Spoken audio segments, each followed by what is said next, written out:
ખંડના ગંગોત્રી અને યમનોત્રીમાં યાત્રિકો અટવાયા છે। ગંગોત્રી જવાના માર્ગે ભારે ભીડ જોવા મળી રહી છે। ગંગોત્રીથી ગંગનાની વચ્ચે ફસાયા છે યાત્રિકો। પરોઢીએ 4 વાગ્યાથી તેઓ ફસાયા છે। અમદાવાદ વડોદરાના યાત્રિકો અટવાઈ ગયા છે। પરોઢીએ 4 વાગ્યાથી યાત્રિકો અટવાયા છે। 15 કિલોમીટર જેટલી લાઈન પણ લાગી છે। તંત્ર તરફથી કોઈ જ વ્યવસ્થા ન હોવાનું બહાર આવ્યું છે।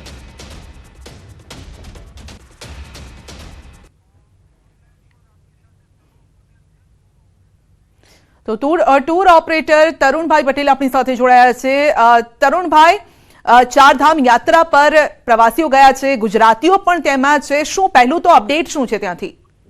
બેન, પહેલું અપડેટ તો અમે યમનોત્રીમાં જે પરિસ્થિતિ વેઠી સરકારે એમાં અમે રજૂઆત કરી હતી। 2 દિવસ ત્યાં દર્શન ના થયા, અમે પાછું શેડ્યુલ ના બગડે એટલા માટે ગંગોત્રી જવા નીકળ્યા। તો ગંગોત્રીમાં પણ 3જા દિવસે એની એ જ પરિસ્થિતિ છે। આટલી બધી રજૂઆત કર્યા પછી પણ કોઈ સુધારો સરકારશ્રી તરફથી અમને મળ્યો નથી। અત્યારની પોઝિશન વાત કરું તો અમે ગંગોત્રી જવા માટે નીકળ્યા હતા સવારે 4 વાગ્યાના, અને ગંગનાની અને ગંગોત્રી ઉત્તરકાશી એ બંનેની વચ્ચે 35 ઉત્તરકાશીથી 35 કિલોમીટરનું અંતર છે। ત્યાં સવાર 4 વાગ્યાના અમે ફસાયા છીએ। હજુ સુધી તંત્ર તરફથી અમને કોઈ સહાય કે કોઈ ફોર્સ આવી નથી કે ગાડીઓ વાહન વ્યવહાર ફરીથી ચાલુ થાય। જામમાં ને જામમાં બેઠા છીએ। જી, એટલે આપ વ્હીકલમાં છો, આપના વાહનમાં છો કે રસ્તામાં પગપાળા જઈ રહ્યા છો? ના, અમે ગાડી છે, અમે ગાડી લઈને નીકળ્યા છીએ। 27 સીટર ગાડી છે અમારી પાસે, પણ અમારી સાથે ટોટલી 12 કિલોમીટર સુધી, 12 થી 15 કિલોમીટર સુધી લાઈન હે ઇધર। જી, અને કેટલા લોકો છે આપની સાથે? અમારી સાથે અત્યારે 35 માણસ છે, ગુજરાતી છીએ બધા, અને બીજા આજુબાજુ પણ ગુજરાતીઓ કેટલાય આપણા ગુજરાતના આવેલા છે। એ બધા સવારના પાણી વગર વલખા મારે છે। આસપાસ એવી કોઈ વ્યવસ્થા, ખાવા પીવાની કોઈ એવી વ્યવસ્થા? માંડ એકાદ ઢાબુ હોય પણ એ ખૂટી ગયું છે એની પાસે જમવાનું પણ। જી, અને તમે સવારે 4 વાગ્યાથી આ જ પરિસ્થિતિમાં છો?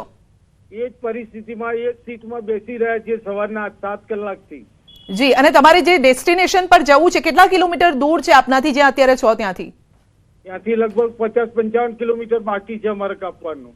જી, એટલે એનો મતલબ એમ કરી શકાય કે રસ્તામાં એટલો ટ્રાફિક પણ એટલો છે, ભીડ એટલી છે, એટલા માટે આગળ જવા નથી દેતા?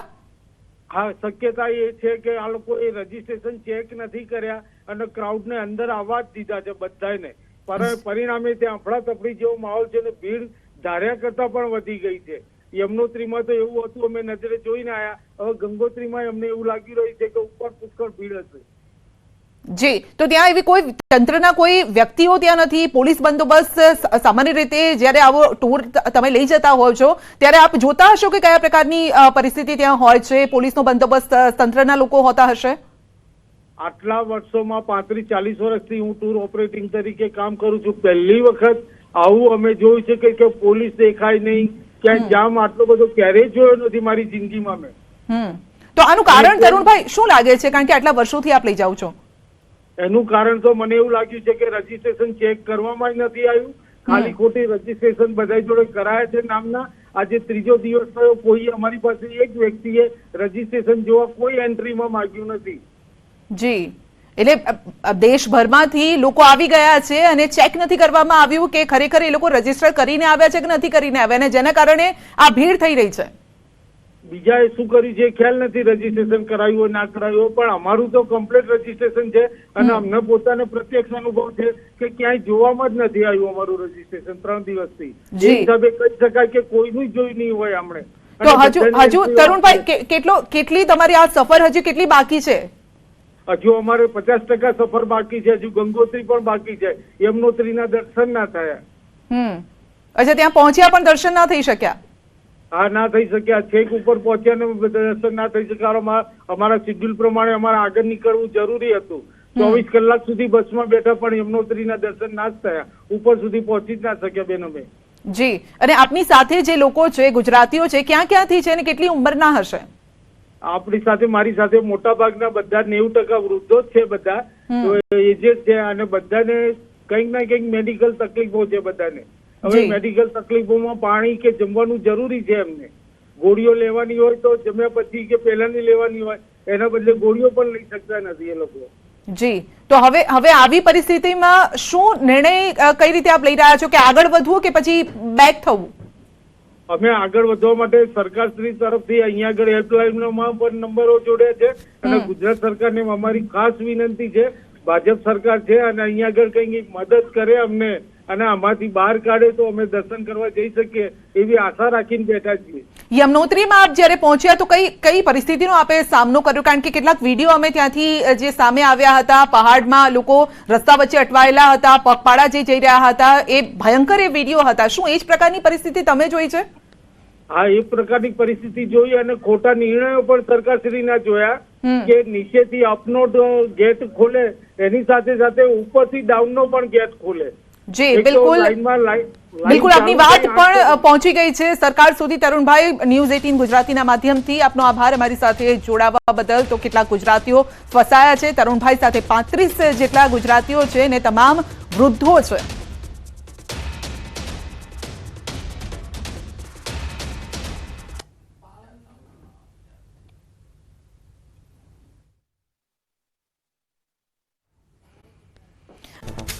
દાહોદમાં પડેલા માવઠાના કારણે એપીએમસીમાં ખુલ્લામાં પડેલી તમામ જણસી તરબોળ થતા લાખો રૂપિયાનું નુકસાન. યાર્ડમાં ખેડૂતોની જણસ રાખવા પૂરતી જગ્યા ન હોવાનું વેપારીઓનું નિવેદન. અંબાજીના સફેદ માર્બલને મળ્યું જીઆઈ સર્ટિફિકેટ. અંબાજીનું માર્બલ ઉચ્ચ ગુણવત્તાનું સાબિત થયું. આ પથ્થર મજબૂતીમાં કેલ્શિયમ માત્રાથી ભરપૂર છે. આ માર્બલની ખાણો 1000 થી 1200 વર્ષ જૂની હોવાનું મનાય છે.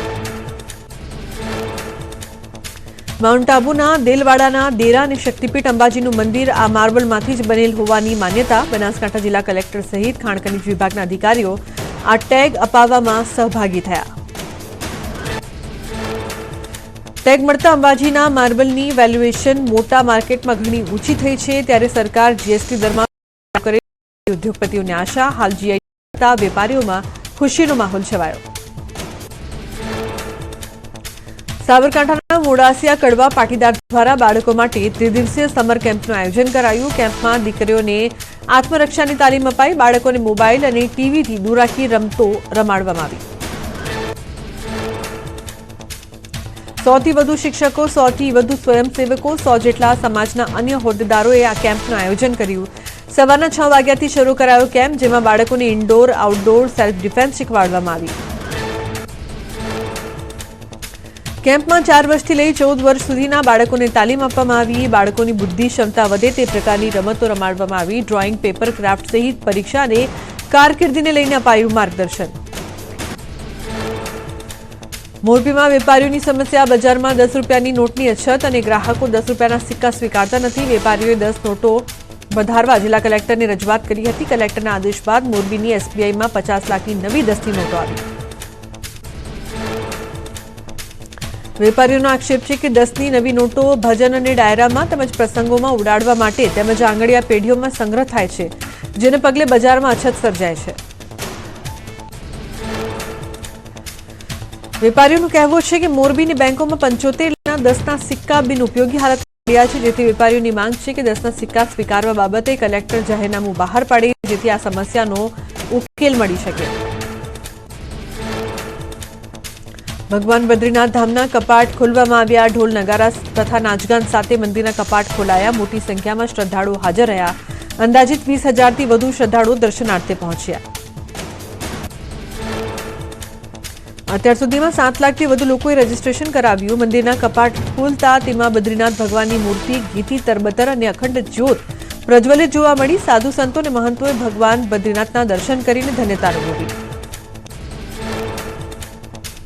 બદ્રી વિશાલ લાલ કી જયના જયકારા સાથે ગુંજી ઉઠ્યું બદ્રીનાથ ધામ. દર્શન માટે ભક્તોનું ઘોડાપુર ઉમટ્યું. સૈન્ય બેન્ડની મધુર ધૂન વચ્ચે શ્રદ્ધાળુઓ માટે ખોલાયા મંદિરના કપાટ.